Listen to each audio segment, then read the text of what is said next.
What's going on, guys? Super Savage 789 here, bringing you guys a video. And today doing Wolf Naruto I was raised on Myoboku, episode 7. So without further ado, let's get into today's video.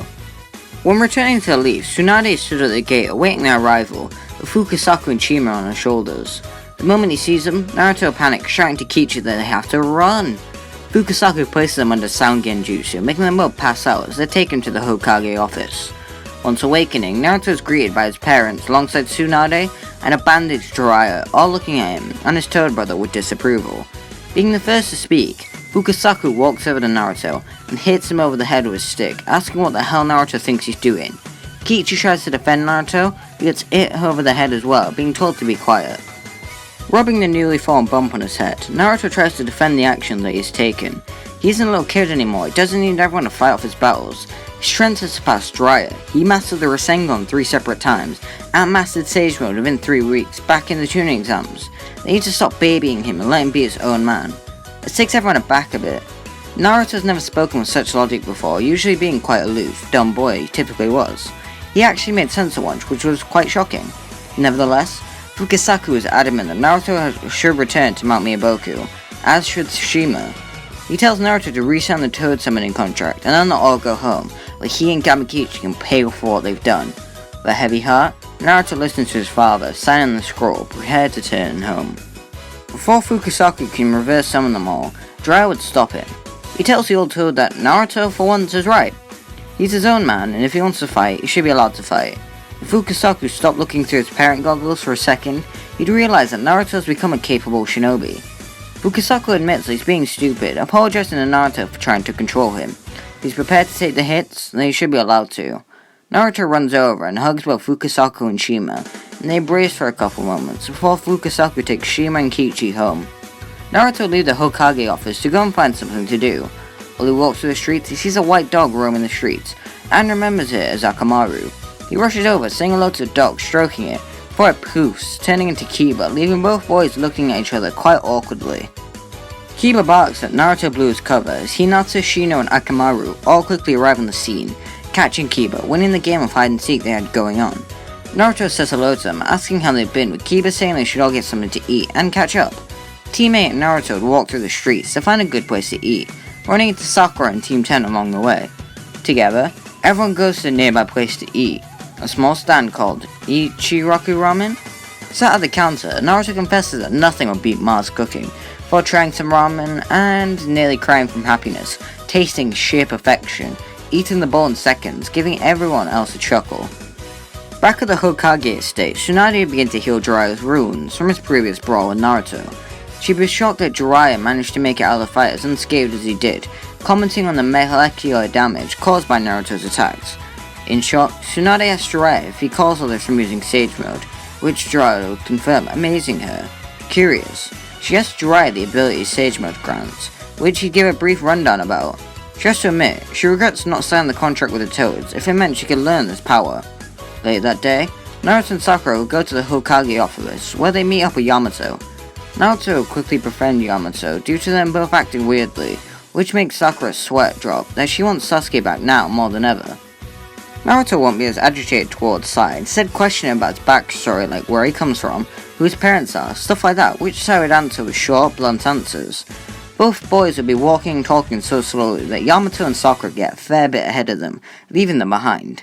Sai would question Naruto about why he's so curious as to who Sai is, and Naruto simply shrugs. He just likes to learn about things about his friends. This shakes Sai a bit, hearing what Naruto had said. He clears up what he believes is Naruto's mistake, telling him that they aren't friends but mere teammates, which upsets Naruto a bit. That's what Sasuke was like when I met him. It doesn't matter to me if you don't like me, but in my mind, we're friends. Sai tries to deny this, rushing away, but begins to warm up to Naruto. They arrive at the Tenchi Bridge, where Yamato tells his team to hide as he disguises himself as Sasori and walks onto the bridge. While Yamato speaks, Naruto sits on the ground and begins to meditate, confusing Sai as he questions Naruto's actions, to which Sakura explains about Sage Mode. As he goes into Sage Mode, he senses something sinister not far away, opening his eyes in shock as he breathes heavily. At that moment, Orochimaru would act and Yamato is revealed, making Team 7 launch in to save him. Orochimaru begins to antagonize Naruto, talking about how Sasuke. However, Naruto doesn't call upon his Kyuubi chakra. He had the future told, and he's pretty confident he'll save his Uchiha friend eventually. Sage Mode Naruto and Orochimaru begins a battle, with Naruto doing much better than his Force Tails self had. With Orochimaru unable to use seals, he's essentially helpless against Naruto. He uses Rasen Shuriken, Rasen Hiya, and Rasen Gamma to break Orochimaru's torso and arms off. He'd shed his skin, and he, Kabuto, and Saya all get away. Naruto tells Yamato and Sakura that they need to hurry. What he sensed wasn't Orochimaru, it was more sinister and dark. It felt similar to Sasuke, but at the same time it was completely different. Now when they're both worried, everyone rushes away, ready for combat. Saya would be roaming Orochimaru's hideout, doing his best to avoid the Sound Fork catching him, as he moves to find and execute Sasuke. When opening the door, he sees it in darkness as a big monster flaring 2 red eyes shrinks into a humanoid form, as a lightning sword stabs Saya on the shoulder and he explodes in base. Naruto, Yamato, and Sakura all arrive to see Sasuke stood with the Sound Fork all behind him, and he looks down at them. Sakura begins to heal Saya as Naruto asks Sasuke what he felt. He knows it was him, he might as well just spill it. With the cat out of the bag, Sasuke tells Naruto he'll regret it. Sasuke's body begins to morph in a grotesque, unnatural way, leaving Team 7 afraid and the Sound Fork grinning. The Uchiha's flesh begins growing very pale as his eyes become black, leaving his Sharingan. His horns grow out of his head as a snake sprouts up his gut like a backwards tail. Sasuke stands there, utilizing the full power of Snake Sage Mode.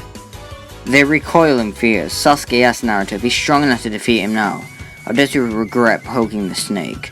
Yamato uses Wood Release to try and apprehend Sasuke, who simply mutters the word Tayuya. Knowing what a master wants, Tayuya begins to play a flute, catching Yamato in a genjutsu, making him clench his head in pain and falls down to the ground, releasing his Wood Release attack. Sasuke mutters Sage Art, but before he can finish, Orochimaru and Kabuto arrive, telling Sasuke not to waste his chakra on using that technique. Despite Naruto shouting for Sasuke to stay, Uchiha leaves alongside Orochimaru and his whole ragtag group of teens. With a somber heart, Team 7 return back to the village and give a mission report to Jiraiya and Tsunade.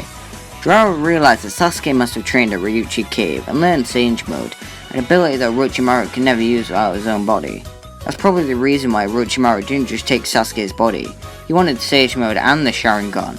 He'd be unstoppable. Tsunade asked Jiraiya why he never mentioned it as possible for other summons to give Sage Mode, and Jiraiya shrugs. She never asked, so he never thought to mention it. Catching on to Tsunade's wavelength, he tells her it's unlikely Katsuyu has the ability, otherwise she probably would have known. This upsets Tsunade, she'd quite like the power. It might have been possible for her and the Slug Summon to train for the power, however the responsibility of her being Hokage would make that too difficult. Shizune speaks up that she has some free time if Tsunade likes, she can look into it, which Tsunade would thank her friend for. Shizune reverse summons herself to Shikotsu Forest, where she and Katsuya begin working together to try and learn how to make Slug Sage Mode. In the off time, Naruto and Sakura would want to train shockingly. She'd been training hard since Sasuke left, but when seeing him like that she felt so useless. Naruto understands this and would take her to the training grounds, where he begins to teach her the Rasengan.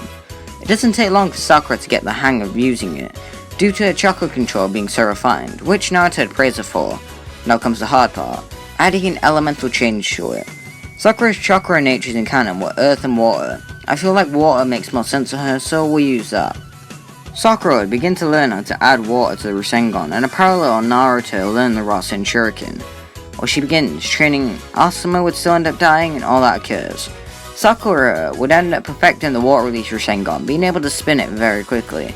Naruto says that I need a cool name for the Rasengan and comes up with Rasen Typhoon. Just like normal, Team 10 would attempt to leave, however Naruto and Sakura would be with Kakashi when he finds them, and all 6 leave to fight Kakuzu. Shikamaru takes away Hidan, leaving the 5 to fight off the mercenary. Naruto would use Sage Mode and begins to easily evade all Kakuzu's attacks, waiting for Shikamaru to exploit his blood pan, which does occur, taking away one of Kakuzu's hearts. Kakuzu stands back up like normal, which makes Naruto and everyone else panic. He shouts for Sakura that they need to stop him now, which she nods at. She creates her Rasen Typhoon as Naruto creates the Rasen Shuriken, and the two rush at Kakuzu. He attempts to dodge, however Kakashi and Choji stop him from either side. He is sandwiched on both sides by 2 powerful attacks, which instantaneously kill him. Naruto probably could have done it himself, but having Sakura there add that extra overkill they needed to kill that scarecrow mercenary looking guy. I don't know how to else describe Kakuzu. And yeah, that's what I'm going to leave it here. Would you like and subscribe and comment down below to get an episode 8. some of you guys did predict Sasuke would get Snake Sage mode, so good on you. I thought it was quite obvious. Yeah, that's it. Bye!